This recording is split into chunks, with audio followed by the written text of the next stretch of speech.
Génération FM 93.4. Il est à 22h à Misra, à Fulakunda, à Kadjidouma et à Direngesamaï, c'est à Kadjit. Voici la dernière édition du soir sur Génération FM.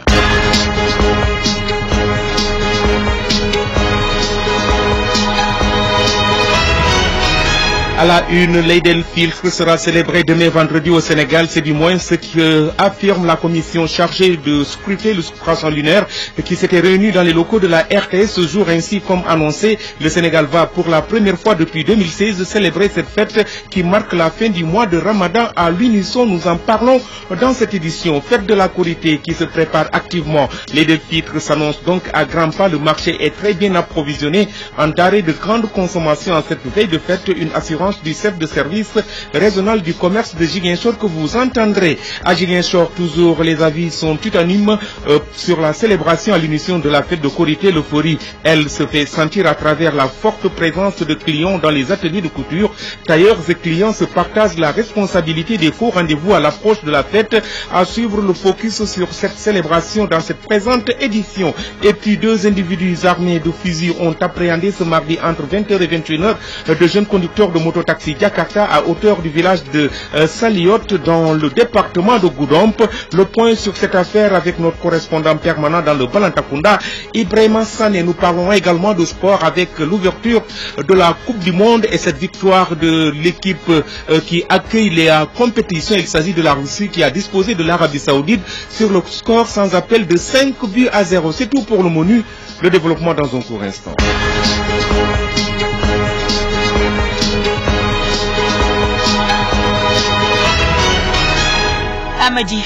Je suis avec Albert Gomis qui assure les opérations de cette présente édition. Bonsoir et bienvenue. À quelques heures de la fête de Korité, les bandes armées se font encore parler avec Abdel dans le Balantakunda. Deux individus armés de fusils ont appréhendé ce mardi entre 20h et 21h de jeunes conducteurs de moto Jakarta à hauteur du village de Saliot. C'est dans l'arrondissement de Djibanar. La correspondance est signée Ibrahima Sani. Les armées ont encore fait parler d'elles dans la nuit du 13 juin 2018 dans l'arrondissement de Djibanar, c'est dans le département de Goudomp. En effet, deux hommes armés de fusils ont braqué des conducteurs de moto Jakarta à hauteur du village de Saliot entre 20h et 21h. Ils ont obligé ces jeunes à les suivre jusqu'en brousse sous la pluie, puis les ont libérés, mais avec leur moto confisquée par les deux malfaiteurs. Suivons le témoignage des deux victimes qui ont préféré garder l'anonymat. On nous a fait arrêter à Saliot entre 20h et 21h. C'était les deux hommes armés. Puis ils nous ont conduits dans la bouche avec notre moto qu'ils nous a arraché. Nous sommes deux de Goudomp et deux autres de Djibanar. Donc l'on a échappé en laissant sa moto. Ils nous ont libérés et nous sommes arrivés à Djibanar à 4h du matin. Et au total, ce sont deux jeunes de Goudomp et deux de Djibanar, dont un a échappé, mais sans pouvoir emporter sa moto, qui ont été appréhendés, soit un total de 3 motos emportées par les malfaiteurs. Goudomp, Ibrahima Sané pour la radio Génération FM. Ibrahima Sané, merci. L'Eid el-Fitr sera célébré demain vendredi au Sénégal. C'est du moins ce qu'affirme la commission chargée de scruter le croissant lunaire qui s'était réunie dans les locaux de la RTS. Ainsi, comme annoncé, le Sénégal va pour la première fois depuis 2016 célébrer cette fête qui marque la fin du mois béni de Ramadan à l'unisson. À Ziguinchor, les avis sont unanimes sur la célébration à l'unisson de la fête de Korité dans cette région du Sud. Les populations pense que c'est une bonne chose que la communauté musulmane fête la fête ensemble le même jour. Il n'y a pas de raison que ce soit donc ainsi soutient ce que notre reporter a interrogé ce matin. Lamine Ba dans les détails. C'est déjà l'effervescence sur les deux allées du quartier Kandé en cette matinée de veille de fête de Korité. Les Ziguinchorois que nous avons rencontrés saluent tous le schéma de célébration à l'unisson de la fête qui se dessine pour cette Korité. Ousmane Diatta, étudiant, sac en bandoulière, s'en félicite. Vraiment, c'est une très bonne chose. Pour moi, c'est une très bonne chose parce que ce que je peux dire, nous sommes tous des musulmans. Et le musulman ne doit pas rester là à se tirer comme les années précédentes. Et je crois que nous avons tous jeûné le même jour. Donc, je ne vois pas une raison qui va nous pousser vraiment à ne pas prier le même jour. C'est le peuple sénégalais qui en tire grand profit selon Djibril Sané. Lui tient un atelier de soudure métallique au quartier Kandé. Prier ensemble avec les Ibadou, ça sera une bonne chose pour le peuple sénégalais. Et puis prier ensemble, c'est la meilleure solution. À ses yeux, c'est une opportunité qu'il faut saisir pour mettre un terme à la célébration à double vitesse de la Korité comme ce fut le cas les années précédentes. J'ai vu que ces années passées, chacun prie à son côté. L'autre prie demain, aujourd'hui l'autre prie demain. Prier ensemble, ça sera la bonne solution pour tous les musulmans du Sénégal. Mohamed Moustapha est un sexagénaire que nous avons trouvé tranquillement assis sous un arbre dont il profite de l'ombre. Il est d'avis qu'il n'y a pas de raison que la fête de la Korité ne soit pas célébrée à l'unisson alors que la grande majorité avait débuté le Ramadan le même jour. Si les gens voient la lune ensemble, on a le droit de prier ensemble. Prier ensemble pour une unité renforcée de la Oumma islamique, c'est le vœu des Ziguinchorois que nous avons interrogés. Certains suggèrent même une orientation vers cette direction avec l'appui de l'Agence de promotion de l'astronomie sous le pilotage des autorités. Lamine Ba, la coordination des musulmans du Sénégal dit n'avoir pas aperçu le croissant lunaire hier. Par conséquent, elle fixe la fête de la Korité pour demain, vendredi. La prière se fera à l'université Assane Seck de Ziguinchor au niveau de la petite mosquée de l'institution. Abdou Diouf Diallo est un des imams de la mosquée de l'université Assane Seck de Ziguinchor. Il est joint au téléphone par Lamine Ba. En fait, c'est vu que nous avions démarré à partir du 16, mercredi 16, ce qui fait que on n'a pas vu hier la lune et ce qui fait qu'on va compléter le mois de Ramadan. Donc, d'après les textes islamiques, il faut compléter le mois de Ramadan. Si la lune n'apparaît pas, donc il faut compléter le mois de Ramadan à 30. Et le lendemain, effectivement, vous allez procéder à la fête de l'Aïd el-Fitr. Alhamdulillah, c'est ce qu'on souhaite. Vraiment, c'est ce que nous souhaitons. Que nous tous nous prions ensemble à la même date. Donc, c'est vraiment ce que nous souhaitons, que chaque année soit respectée. Voilà. Vraiment, nous lançons un grand appel aux autres que nous puissions vraiment se référer au texte islamique encore une fois et de faire la prière commune parce que c'est dans l'union qu'on pourra avoir tout. Et Dieu même nous demande d'être unis. Oui, demain, Inch'Allah, la prière sera dirigée par l'imam Ratib Abdul Aziz Nia. Et là, ça se fera à 9h30, Inch'Allah, au sein de la mosquée universitaire. Et là aussi, d'ailleurs même, je peux vous donner quelques lignes de son sermon. Son sermon sera axé principalement sur l'éducation islamique, autrement dit, il parlera des droits et devoirs entre les créateurs et avec les créatures. Mais aussi, il va parler un peu du comportement, pareil avec la société actuelle. Le comportement des gens a un peu changé. Donc, l'imam aussi aura à axer sur le comportement du musulman. C'est quoi le comportement en islam? À Ziguinchor, le marché est bien approvisionné en denrées de grande consommation en cette veille de la fête de Korité. L'oignon enregistre un stock de près de 300 tonnes. La pomme de terre aussi est à plus de 100 tonnes, rassure le chef de service régional du commerce de Ziguinchor. Ousmane Ka a aussi fait cas justement d'une disponibilité en quantité de la viande de volaille sur le marché. Il écarte toute possibilité de risque de pénurie pour ces denrées. Ousmane Ka que nous écoutons au micro de Lamine Ba. Par rapport à la situation du marché présentement, au regard des informations que nous avons recueillies, bien entendu, grâce aux descentes faites par nos agents sur le terrain, nous sommes en mesure de dire que le marché est correctement approvisionné et que les stocks également sont suffisants. Par exemple, pour ce qui est de l'oignon, qui fait partie, bien entendu, des produits les plus prisés en cette période de célébration de la fête de Korité, nous sommes pratiquement à 297 tonnes. Et un autre produit, par exemple, la pomme de terre, le prix du sac varie de 9 000 à 9 500 francs. Et pour ce qui est du prix de ce produit au détail, nous sommes à 450, maximum 500 francs sur le marché. En ce qui concerne la viande de volaille, les stocks sont suffisants et qu'il n'y a pas là aussi de risque de pénurie par rapport à la disponibilité de ce produit. C'était là le chef de service du commerce à Ziguinchor. Les denrées de première nécessité, les poulets de chair sont les plus sollicités pour les consommateurs à cette veille de Korité. Les marchés de la commune de Ziguinchor refusent du monde déjà. Mohamed Sagnan a effectué un tour dans ces marchés. Voici le reportage qu'il nous propose. À quelques heures de la célébration de la fête de Korité, les marchés de la commune de Ziguinchor refusent du monde. Les vendeurs de denrées de première nécessité, les poulets de chair sont les plus sollicités par les clients. Un vendeur répondant au nom de Baba, trouvé dans sa boutique située au marché Boukor, nous décline les prix de vente de ces poulets. Le prix ça varie. 4500, 4000, 3000, 3500, 2000, 2500. Le prix. À cet effet, il multiplie les commandes pour pouvoir satisfaire ses clients venus des différents coins de la ville. On est en train de faire les commandes à Dakar pour venir ici pour faire le maximum. À noter que le prix du kilogramme d'oignon varie entre 350 et 400 francs et celui de la pomme de terre à 500 francs. À quelques heures de la Korité, l'euphorie se fait sentir à travers la forte présence des clients dans les ateliers de couture.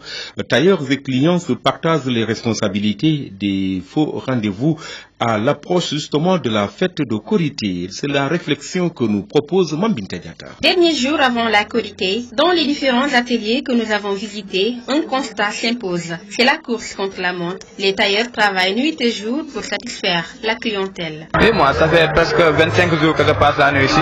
4 jours, hein, parce qu'on a beaucoup de travail ici. Si certains pensent pouvoir livrer les commandes à temps, c'est pas le cas pour d'autres. Peut-être ça va terminer, peut-être pas, parce que l'essentiel dans tout ça, c'est qu'on a l'amour de terminer nos habits. Les tendances sont nombreuses. Chacun fait son choix en fonction de sa bourse. Les gens choisissent les brodes plus bazin. Ça qui est top en ce moment. Il y a d'autres comme genre certains SS, soit dentelle, tu vois. Si les décimères là, avec les vaccins là, les brodés là, tout, on travaille tout. Venu récupérer sa tenue chez son tailleur Issaga Diallo, dit être optimiste et invite les clients, surtout les femmes, à davantage de compréhension envers les tailleurs. Il faut reconnaître que les relations sont souvent tendues entre tailleurs et clients à l'approche des fêtes. Les accusations mutuelles ne finissent jamais. Une chose reste certaine, comme lors des autres fêtes d'ailleurs, beaucoup de clients fêteront la Korité sans leurs habits neufs. Maminta Diata, la fête de Korité se prépare activement dans la commune de Simbanding Balante, c'est dans le Balantakunda. Le prix des denrées de première nécessité sous jugé favorable par les populations. Toutefois, du côté des travailleurs, des tailleurs, autant pour moi, les populations estiment que leurs prix sont un peu élevés. Voici les impressions de Momodou Sadio, il est au micro de Ibrahim Sani. Comme tout bon père de famille qui entre dans le mois de Carême, on remercie d'abord le bon Dieu pour nous permettre de passer un bon Ramadan. Et nous allons vers la fin du mois de Ramadan. On remercie le bon Dieu de nous avoir donné la chance de jeûner jusqu'à la fin du Ramadan. Et maintenant, comme tout bon père de famille, je le dis, la fin du Ramadan et après c'est la Korité. Donc il faut les préparatifs de la Korité. Donc il faut acheter les tissus des enfants, les chaussures et le marché aussi. Il faut aller à la recherche de la viande ou bien des poulets de chair. Donc je trouve cette année que le marché est un peu abordable par rapport aux autres années. Et les tissus aussi sont un peu abordables. Et que les pommes de terre et tout sont abordables en gros. Et que l'oignon aussi est à bon prix à 400 francs le kilo. Donc nous remercions le bon Dieu. Donc on ne trouve pas d'augmentation de prix? Donc il n'y a pas d'augmentation de prix à mon avis. Comme l'année dernière, parce que l'année dernière, à un certain moment, il y avait une pénurie. Cette pénurie-là qui a amené l'augmentation des prix des denrées. Mais cette année, les denrées sont abordables pour passer une bonne fête de Korité. Génération FM 93.4. Le tristement célèbre agent de sécurité de proximité qui s'en était pris violemment vendredi à une handicapée en fauteuil roulant va être jugé lundi. Nguermo Dumbo, dont l'image a fini de faire le tour du net, avait été arrêté après un acte odieux et placé en détention au commissariat central. Présenté au procureur mercredi, il a été placé sous mandat de dépôt et séjourne désormais à la maison d'arrêt et de correction de Rebeuss où il attendra son jugement prévu le 18 juin prochain. Le film montrant donc la sévère bastonnade, le film montrant la sévère bastonnade de l'handicapé avait fait le tour du monde et les organismes de défense des droits de l'homme qui s'étaient emparés du dossier avaient soulevé un grand tollé et déposé des plaintes contre Nguermo Mudumbo. Cet acte avait tellement heurté les Sénégalais que le chef de l'État avait instruit son gouvernement lors de la réunion du Conseil des ministres de prendre des mesures nécessaires pour la protection des couches vulnérables de la population. Nous passons sans plus tarder à l'actualité hors de nos frontières.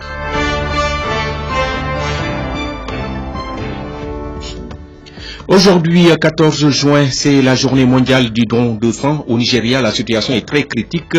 Il n'y a pas de sang dans les hôpitaux, pas de donneurs dans les rares centres de collecte. Le sang fait même l'objet de trafic. La police de l'État de Lagos a ainsi démantelé cette semaine un laboratoire clandestin de prélèvement de sang. Et puis, justement, la Française otage Sophie Petronine apparaît dans une vidéo diffusée par le groupe de soutien à l'islam et aux musulmans dans ce film qui aurait été enregistré le 7 juin et qui dure environ 7 minutes. Sophie Petronine s'adresse aux autorités françaises. Elle dit craindre d'être aujourd'hui une otage sacrifiée. On la voit aussi écouter sur un téléphone un message que lui a adressé son fils via les antennes de Radio France Internationale. Son fils qui se dit aujourd'hui soulagé même si le chemin vers sa mère est encore long. Et puis nous terminons par cette information. Il y a beaucoup de questions après une nouvelle attaque dans une mosquée en Afrique du Sud.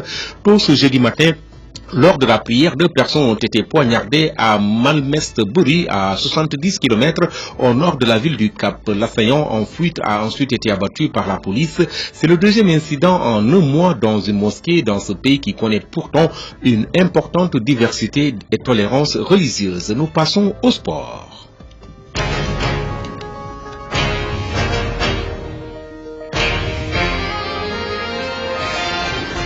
L'actualité sportive que nous démarrons par la Coupe du Monde 2018 qui a démarré ce jour avec la rencontre Russie-Arabie Saoudite qui ouvre justement cette compétition mondiale la plus prestigieuse en sport. La Russie a donc laminé l'Arabie Saoudite par le score sans appel de 5-0. Demain, justement, nous aurons des matchs tels que l'Égypte qui va donc affronter l'Uruguay. Ça sera justement aux environs de 12 heures. Le groupe B va entrer ensuite en action. Il s'agit donc du match d'abord à 15 heures entre le Maroc et l'Iran et du Portugal qui va affronter l'Espagne. C'est le DNL pour justement les sportifs de la région. Je veux parler des amoureux du sport de la région. Le Premier ministre qui a réuni les responsables de la radiodiffusion télévision du Sénégal et ceux du groupe Futur Média à la primature mercredi pour trouver un terrain d'entente en ce qui concerne la diffusion de la Coupe du Monde a dû faire preuve de beaucoup de patience hors des caméras. La tension est montée à un niveau tel que Youssou Ndour s'est défoulé de manière virulente sur les agents de la télévision nationale. Vous n'êtes rien, vous êtes dépassé, aurait lancé donc le président directeur général de GFM selon une source de Seneweb qui a assisté au débat. Le leader du Super Étoile, le directeur commercial de la RTS proteste.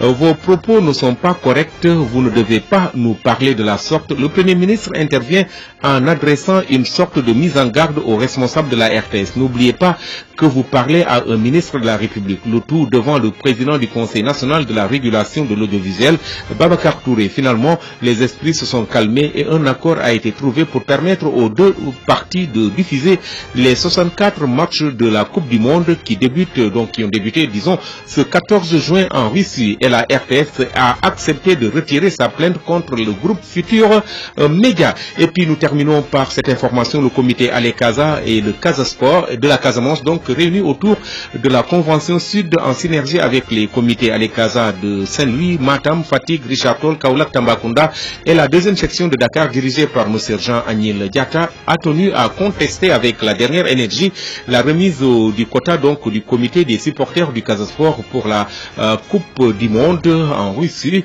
à Malamine Tamba qui n'a jamais été, selon eux, élu comme président national du mouvement. Ces derniers reprochent à Malamine Tamba d'avoir trahi la cohésion sociale du groupe. Abdou Karim Karine Diaka, secrétaire générale justement du comité Alekaza de Ziguinchor, que nous écoutons au micro de Génération FM. Contestons avec la dernière énergie la remise du quota d'Alekaza à M.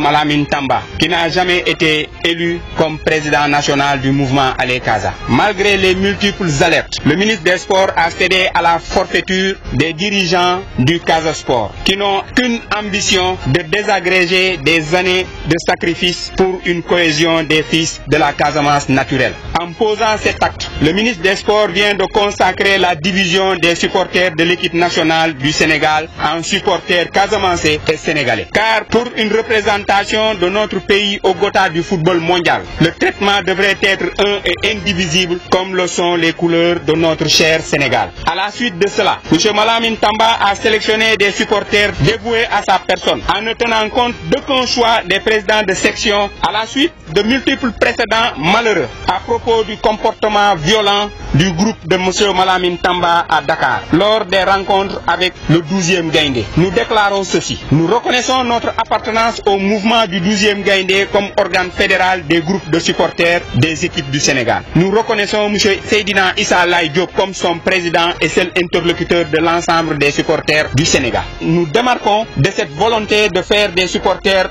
d'Alekaza des Sénégalais à part. Nous dégageons toutes nos responsabilités quant à d'éventuelles heures qui surviendraient en Russie du fait de Malamine Tamba prétendant être porte-étendard d'une identité casamançaise autour des équipes nationales du Sénégal. Nous demandons à M. le Président de la République de demander au ministre des Sports de corriger cet acte afin de permettre, pour un souci d'inclusion, aux sections régionales d'Alekaza d'intégrer le 12e Gaindé pour une réussite du Sénégal en Russie 2018. D'user de toute la force publique pour que les tribunes sénégalaises en Russie soient unicolores. Alekaza ne saurait être un organe anti-sportif. Pour un triomphe d'un Sénégal conquérant en Russie, vive le Sénégal qui gagne. Il est à 22h passé de 21 minutes à Samboulandian et à Barakessé, c'est dans le Naran. C'est la fin de cette édition. Merci à Albert Gomis qui était aux opérations techniques. Merci à toute l'équipe de la rédaction qui m'a aidé à réaliser ce journal. Merci à vous, auditrices et auditeurs, de nous avoir suivis. Retrouvez l'info demain. Vous aurez justement l'intégralité de la prière à la grande mosquée et dans quelques autres mosquées de Ziguinchor. Ça sera en phase spéciale ici dans votre radio de proximité. Puis vous aurez l'information à partir de midi. Ça sera justement une édition spéciale également qui reviendra sur les temps forts de la prière, de la Korité et l'essentiel justement des sermons des imams. Nous y reviendrons, ça sera avec une équipe. Amadi Khalilou Diémé sera justement à l'antenne et les reporters seront déployés sur le terrain. Je serai avec Albert Gomis et cela c'est pour accompagner, vous faire plaisir, auditrices et auditeurs. Vous êtes notre raison d'être, vous servir, vous faire plaisir est un sacerdoce pour nous. Au revoir.